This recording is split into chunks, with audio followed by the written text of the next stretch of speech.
Prime Asia television ਦੇ ਸਾਰੇ ਹੀ ਦਰਸ਼ਕਾਂ ਨੂੰ ਸੰਜੀਵ ਤਵੰਦਾ ਸਤਿ ਸ੍ਰੀ ਅਕਾਲ ਨਮਸਕਾਰ ਅਦਾਬ। ਦੋਸਤੋ ਅੱਜ ਦੇ ਇਸ ਵਿਸ਼ੇਸ਼ ਪ੍ਰੋਗਰਾਮ ਦੇ ਵਿੱਚ ਸਾਡੇ ਨਾਲ ਹਾਜ਼ਰ ਹਨ His Worship Patrick Brown, Mayor of Brampton. Patrick, welcome to Prime Asia Television. Well, great to be back on Prime Asia Television. Always a pleasure to come on the show. Thank you very much for joining us. We have been talking with you in the election campaign, and we noted all the promises you made. So it's a job of the media that to make our leaders accountable. So before I actually talk to you about all the promises you made and what is being achieved, first of all, Prime Asia Television would like to congratulate you that this time the property taxes didn't increase. So that's commendable. I think the people of Brampton are thankful to you for this great achievement that the taxes are not being increased. Well, it was a central promise during the campaign. I committed that we were going to have a tax freeze. For too many years, taxes in Brampton went up and up and up and up, and we weren't competitive. How can I bring jobs? How can I bring industry to the city if it costs more to do business here? At the time, many people laughed at me when I said we were going to have a tax freeze. And I said, we will find a way. We're going to do a value for money audit. And I can tell you, first council meeting, thanks to Councillor Harkirat Singh, we passed a motion to do a value for money audit. We brought in KPMG, look at every penny that's spent at City Hall. The result is, with council working together, that when we passed our budget last month, it was the first tax freeze in 20 years. The first tax freeze in Brampton in 20 years. And what's even more significant, when every city around us, every other city in the GTA is going up 4%, 5%, Brampton, 0. An important question I'm going to ask you, which was a big topic of discussion in the last election, and that was people said that last council was dysfunctional. So you as a leader of Brampton now, so what is the situation of the new councillor and the mayor, how it's working? It's actually going really well. I feel blessed to have a great city council. They're working very closely together. We all understand one thing. We may have been on different sides before, but right now it's Team Brampton. When it comes to advocating for healthcare, advocating for jobs, advocating for transit, advocating to get the city back on track, it's not about our individual goals, we're Team Brampton. And I feel very lucky that we got a great team that's working closely together. Patrick, it's a time now to ask you about the other promises you made. An important promise you made was that you will make the city Brampton safe, as there's a lot of crime in that.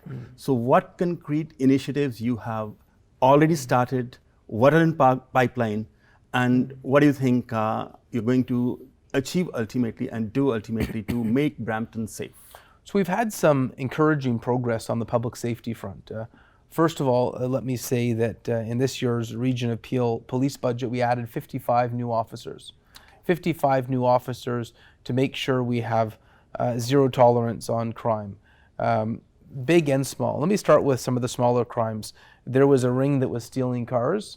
We managed, the police, because of their hard work and investigative actions, were able to lay charges against that criminal ring that was stealing cars from people's driveways across Peel region. Secondly, we had one of the largest gun heists in Peel region history. $1.2 million in guns and drugs, and it was called Project Baron. We had police officers doing high-level intelligence to find out where the guns were coming from.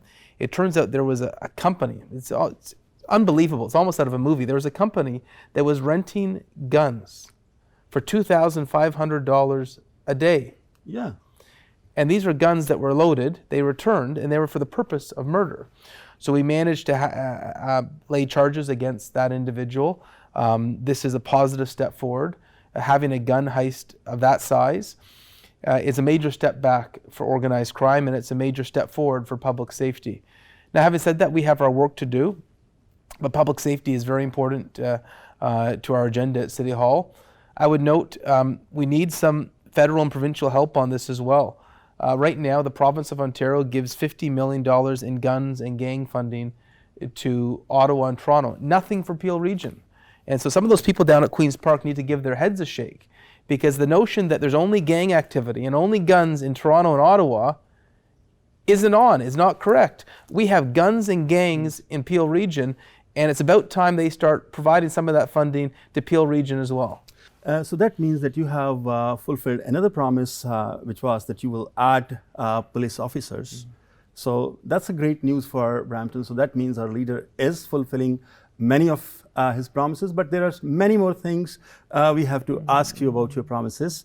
Another important promise you made in your campaign was affordable recreation for youth. So what you have done, because youth is very important. And if we really want to control crime in Brampton, I believe that we have to engage youth in creative, recreational, sports activities. So what you have achieved? Yeah, I'm a big believer that to combat crime, one aspect is police officers, but you also need recreation, you need arts. So on the arts front, we have reinstituted the Brampton Arts Council. They're going to have funding to provide an environment in which the arts community can flourish. We're also working right now on creating an arts hub where local arts-based organizations would have a home of their own to flourish. On recreation, we've opened the Gore Meadows outdoor artificial ice rink, and we made a decision. I want to thank Councillor Gurpreet Dillon and Harkirat Singh as well. We put forward a motion. Originally, there was going to be a cost to using that rink. We put forward a motion to get rid of the cost. I want recreation to be as easy as possible. The Gore Meadows rink is beautiful, and it's artificial, which means the season can be extended. We also passed a motion to expand the cricket infrastructure in the city.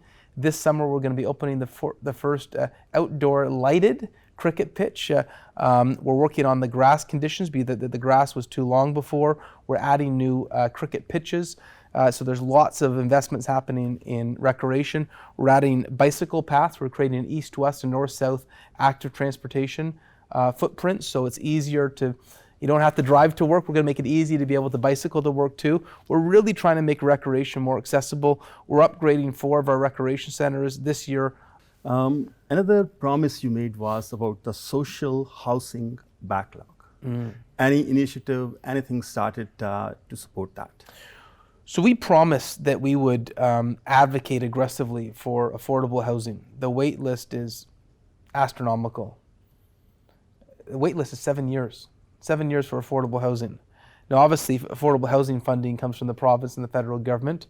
We've made that plea at regional council. I've made that plea to both the province and the federal government. We need them to invest in affordable housing. It's not a municipal responsibility, but if they don't do it, our people, our residents are affected. We're so frustrated. We're so frustrated that we're now actually working with local not-for-profits to get affordable housing built. We worked with a local church group they're building their own affordable housing. Councillor Dillon played a leadership role in that partnership as well. We also, Councillor Bowman's helping us with a partnership with Regen, Ted Brown, who's hoping to build some affordable housing in downtown Brampton. We're working outside the box to find ways to build affordable housing because of the absent leadership of the federal and provincial governments when it comes to affordable housing dollars.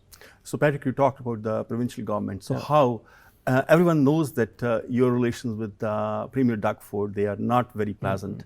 But how it's affecting Bramptonians now that you being the mayor of the Brampton, and what you're doing so that you can bring the province on board to solve the problems of the city?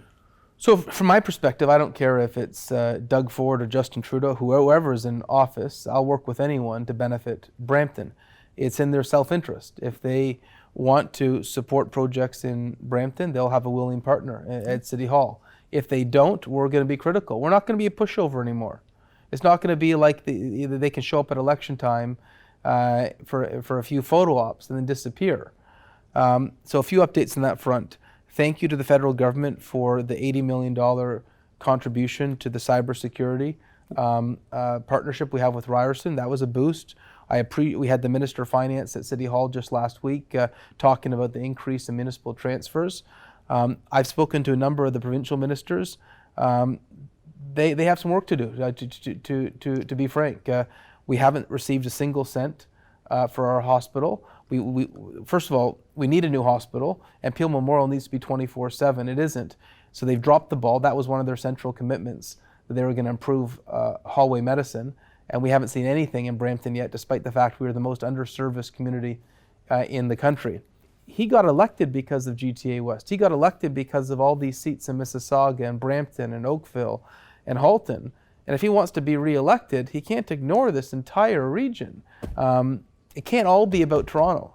$11 billion in Toronto and nothing for GTA West. I think a lot of us are disappointed. We expect better. Thank you, Patrick. So दोस्तों मिलते हैं एक break के बाद.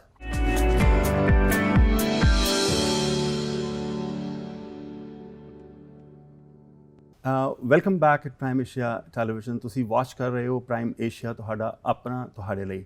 So Patrick, thank you very much for giving us all the information, all your initiatives. Couple of weeks back, Prime Asia held an important debate among the seniors, and they raised certain demands, and which included the demand for to bring the bus pass $15. And that was sent to your office by Prime Asia, the discussion and the clip of that. And you have brought down the price of the bus pass for the seniors for $15. I think that's another important thing you have done for the people of Brampton, especially the seniors. And the initiative was started by the Prime Asia in a discussion here. So thank you very much for doing that. Well, it's actually even better than that. In the election campaign, I made a commitment that I wanted to have free transit for seniors in Brampton. I wanted Brampton to be the first city in Canada, the first big city in Canada with free transit for seniors. And so I put forward a motion along with Gurpreet Dillon that we were going to start in year one, 2019, it starts in September, a $15 pass, which is essentially cutting the pass in half, $30 to $1 a day to $15. That's year one of the phase-in. Next year, 2020, it's going to be free. Next September 2020, it's going to be free transit for seniors. I made that commitment during the election campaign, and some people were surprised. And what I explained is, with our transit terminals and buses and shelters, we have advertising opportunities. And so that we can actually provide this service at no cost to taxpayers by increasing the advertising opportunity. So now city staff are looking at our terminal, looking at a potential billboard that would cover the cost. We already have a number of local businesses who are saying, yes, I'd love to advertise to sponsor such a great service for the city. And so, it shows when you work together, when you dig down and you think of good ideas. Here we are being able to offer free transit for seniors, not just $15, free by 2020, and we're doing that at minimal cost to the taxpayer. You have written a book, and you have attached 5 people: Finance Minister Vic Fedeli, Social Services Minister Lisa McLeod, Brian and Caroline Maroney, and many more. And Ontario Finance Minister Vic Fedeli has filed an $8 million lawsuit against you. So how are you going to fight it? Are you going to fight it? What's your reaction to this lawsuit? So I'm not concerned with PR stunts. The reality was there was a number of publishing companies that wanted me to tell my story, to talk about what happened at Queen's Park during that ugly period. And some of the people who are involved, I know they don't like having their roles exposed, but I always believe transparency is the best thing. Having said that, obviously the book was a big success. It's now a national bestseller. So you're making a lot of money out of it? Well, no, actually. It wasn't about funds. It was just about telling the story. You don't make money on books anymore, but... Bernie Sanders became rich in America by selling his bestseller book. Well, that's certainly not the case in Canada. But I can tell you the fact that so many Canadians wanted to get a copy of that book from coast to coast is heartening. It's nice to have a bestseller. Another important thing you have done, and that's related to a convicted sex offender pedophile. You have worked with the police to send him back to the custody. So I think the people of Brampton, they are thankful to you for this also. And we hope that under your leadership, so you will do more to actually make the city more safer. Any other plans you have and any other important accomplishments you would like to highlight today? Of course, it's a long way for the mayor, many years more. It's just a couple of months. Well, it is encouraging that here we are only 6 months into the new term and the new council has already achieved so many of its promises. And frankly, that's good for politics because normally at election time you hear politicians making promises and the public's very skeptical because there's been a poor track record of delivering. The fact that so many of the signature promises from the last election campaign have already been achieved, promises made, promises kept, hopefully gives people more faith that politics is a tool to change things, is a tool to make it different. And we're seeing that in Brampton.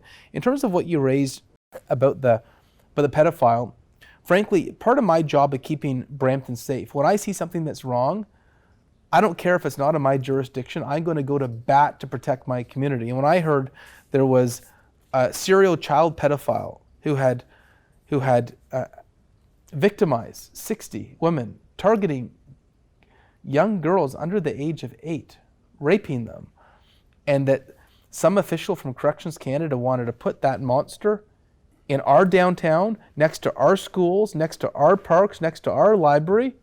No way was I going to stand for that. We pushed back, and thanks to the good work of the Peel Police, that monster is now in jail again. But having said that, this is a message to Corrections Canada. Maybe Brampton was a dumping ground before, not anymore. We're not the place you can send your problems anymore. We're going to be a community that stands up for ourselves.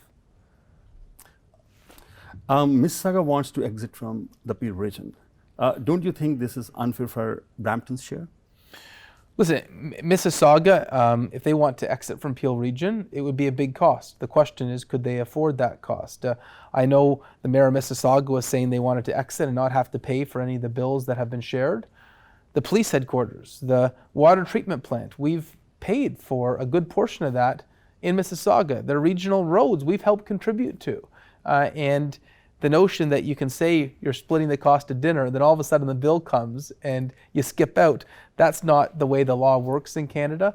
And I'm thankful that the Region of Peel has now released the financial analysis. I know some people in Mississauga City Hall wanted to keep that secret, but that's now public, and it shows that Mississauga's numbers were erroneous. They were wrong, and it would actually cost Mississauga more to leave. And that's why we got to look at the taxpayer. Another important thing, that the first marijuana shop has been opened in Brampton. In its first couple of weeks or month, any concerns the city has got, or you think that you need to take care of something special so that it doesn't affect the children, it doesn't affect the students? So the good news is, we got some good news on that. As part of the province said to municipalities, if you have a legal marijuana shop in the city, we'll give you the money for bylaw and policing to shut down the illegal ones. Many people know across the province there was numerous illegal shops, numerous. And now that we have the funding to shut down the illegal ones, there's now one legal one, which is where we have oversight of the provincial government of police, and the 4 illegal ones in Brampton have been shut down. Okay. And so that's good, because the problem with the illegal dispensaries, who knows what type of drugs are being mixed in? Who knows who's benefiting, like the criminal organizations that benefit from them? And so I just want to thank the Peel Police and bylaw for being able to shut down the 4 illegal dispensaries in Brampton. That's a real good news story. Frankly, I don't want criminal organizations preying on our youth through the marijuana trade.